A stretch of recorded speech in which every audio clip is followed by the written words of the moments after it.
pessoa que come muita porcaria, a gente sabe hoje, devido à literatura científica, que a gente tem uma maior Correlação. probabilidade de desenvolver alguns transtornos de humor do cérebro. Ah, eu tô fudido então, porque eu só como merda, cara. Cara, pra você ter uma noção,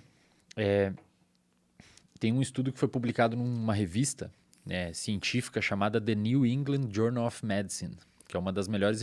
Hoje, em termos de impacto na comunidade científica, é a melhor revista científica do mundo. Na hora. Tá? Existe um jeito da gente medir o impacto das revistas. Ela é como se fosse o maior podcast da área de revista científica. Como que mede esse impacto? A gente mede pela quantidade de artigos que tem publicado, fazendo uma conta relacionada a quantas citações outras pessoas da comunidade científica fizeram daqueles artigos. Entendi. Isso significa que as pessoas olham mais aquela revista. E usam aquela informação. E usam aquela informação. Então, a revista começa a ficar mais num pedestal e ser mais visitada e, portanto, é mais difícil de publicar nela um estudo. Faz sentido. Esse The New England tem um estudo muito legal, cara, que foi publicado lá com humanos, mostrando que se você tem uma glicose no sangue, açúcar no sangue mesmo, né? Tanto se você for ou não diabético, não precisa ser diabético, você tem um aumento de razões de chance, um aumento de probabilidade de desenvolver demência, cara. Caralho. Perda de memória. Mas qual que é esse aumento? Por exemplo, o estudo mostra que quanto maior é a quantidade de açúcar, maior é a chance de você desenvolver. Pode dobrar, triplicar e assim vai indo. Só que hoje a gente não sabe exatamente quais os mecanismos por onde isso acontece. A gente tem algumas hipóteses, como, por exemplo, a ideia de que hoje a gente tem insulina no cérebro, que é um hormônio secretado pelo nosso pâncreas para fazer uma regulação da glicemia periférica. Hoje a gente descobriu que existe ela no cérebro. No entanto, as células do cérebro, que a gente chama de neurônios, eles não precisam de insulina para captar glicose. É mais ou menos assim, imagina que você tem um tecido muscular periférico no seu corpo. A célula da periferia, que não seja do cérebro, ela tem um transportador de glicose que a gente chama de glúteo. Eu vou falar vários nomes aqui pra galera, mas vocês não precisam saber muito dessas porra desses nomes, tá? Só vou falar aqui pra você, eventualmente, um dia você pesquisar, ver isso daí, você vai falar, eu vi aquele tatuado estranho falando disso. Tem um transportador chamado GLUT4. Esse transportador de glicose, ele permite que a glicose entre na célula. Então, aqui está passando o seu sangue, aqui está a sua célula, aqui está o transportador. Só que esse transportador, a gente chama ele de insulino dependente. Então, você precisa da presença de insulina para que esse transportador abra, para a glicose entrar. A insulina liga num receptor. Então, você tem a célula, você tem o transportador e aqui você tem um receptor de insulina. Quando a insulina liga aqui, ela faz uma cascata intracelular e abre o transportador de glicose e entra a glicose. No nosso cérebro tem neurônios, que são células. Lá no cérebro, o transportador não é o GLUT4, é o GLUT1 e 2. E eles não precisam da insulina, eles abrem sozinho. Entendi. Aí, o porquê que no nosso cérebro não precisa de insulina? Porque o cérebro não pode faltar glicose de forma alguma. A gente não pode se dar o luxo de precisar de um outro mediador. Tem que ser direto porque o cérebro é muito caro. É um órgão muito caro para o nosso corpo. Ele tem 2% da sua massa e ocupa 25% das suas calorias diárias. Caralho! É desproporcionalmente caro. Então, Muito se você caro, pensa velho. muito, você vai emagrecer. Cara, uma pessoa que é muito ativa, cognitivamente falando, cansa, cara. Você fica exausto. Sim. Depois de um papo muito profundo, que envolve um raciocínio ou de um estudo. jogar um jogo Você pra tem caramba. fome, é estratégia, você tem fome. Então, o que se descobriu? Se descobriu que tem insulina no cérebro. E aí tem se perguntado, mas por que diabos que a gente tem insulina no cérebro Você não precisa. se não precisa dessa porra? Por que ela tá lá? E hoje os estudos têm demonstrado que a insulina no cérebro ela está envolvida com um processo que a gente chama de neuroplasticidade. O que é isso? O nosso cérebro, Monark, isso é uma coisa muito legal, cara. O nosso cérebro ele é plástico. O que significa?